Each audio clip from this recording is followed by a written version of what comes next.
दोस्तों, आज मैं आपके पास एक ऐसी कहानी लेकर आया हूँ जो उन सभी लोगों की जिंदगी बदल सकती है जो अपने जीवन से तंग आ चुके हैं और अपनी इस जीवन को बार बार कोसते हैं कि उन्हें आखिर ऐसा जीवन क्यों मिला।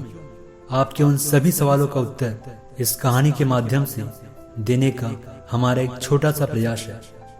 इस कहानी की शुरुआत होती है भारत की पवित्र धरा से, जहाँ समय समय पर कई महापुरुषों द्वारा अवतरित होकर न केवल भारतवर्ष अपितु संपूर्ण विश्व को मानवता और अध्यात्म का पाठ पढ़ाकर मानव जीवन को समृद्ध बनाने में अपना अमूल्य योगदान दिया गया।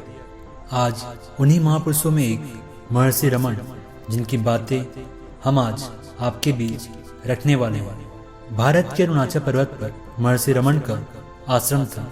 उस महर्षि से ज्ञान उपदेश लेने काफी लोग उस आश्रम पर आया करते थे। तभी एक दिन पास के गांव से ही एक अध्यापक उनके आश्रम में आए। वे अपने जीवन से काफी निराश हो चुके थे।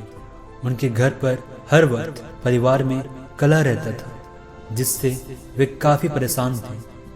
उनका मन किसी भी चीजों में नहीं लग पाता था। वे अपने जीवन की परेशानियों को देखकर और फिर निराश होकर कभी कभी आत्महत्या का भी विचार वे मन में बना लेते थे, जिससे उनके जीवन की इन परेशानियों से उन्हें एक बार में ही मुक्ति मिल जाए। लेकिन फिर अपने परिवार के भविष्य का चिंतन करके वे ऐसा करने से रुक जाते थे। अपनी इन्हीं परेशानियों के निदान के लिए वे महर्षि रमन को प्रणाम करके अपने इन विचारों के बारे में पूछा।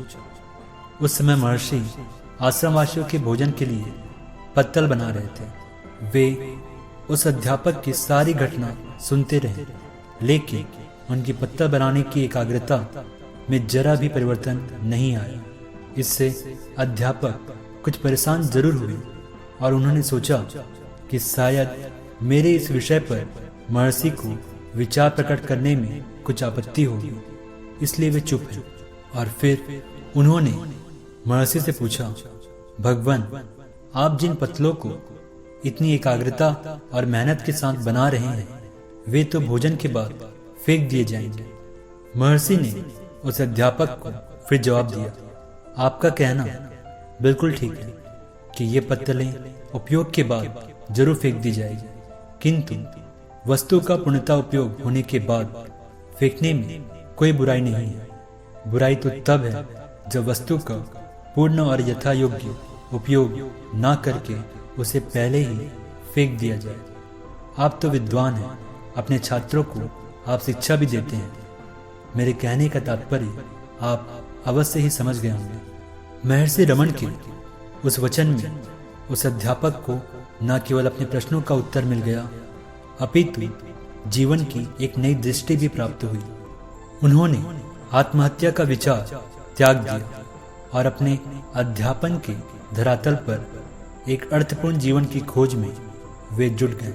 यह जीवन हमें अपनी पूर्णता को जानने का एक बहुमूल्य अवसर देती है। जीवन में कुछ एक असफलताओं के चलते या पारिवारिक जिम्मेदारियां व परेशानियों के चलते अपने जीवन को खत्म करना यह कभी भी बुद्धिमानी नहीं है, जबकि हमें इन परेशानियों व जिम्मेदारियों को निभाते हुए अपने जीवन की उस उपयोगिता को समझना जरूरी है, जहां हम खुद का कल्याण करते हुए संपूर्ण विश्व का भी कल्याण कर सकते हैं। यहाँ जो फर्क है वो सिर्फ विचारों का ही होता है। जिस दिन आप अपने इन विचारों की उपयोगिता को समझ पाएंगे, उस दिन से ही आप अपने जीवन को एक नए सिरे से जी पाएंगे। धन्यवाद।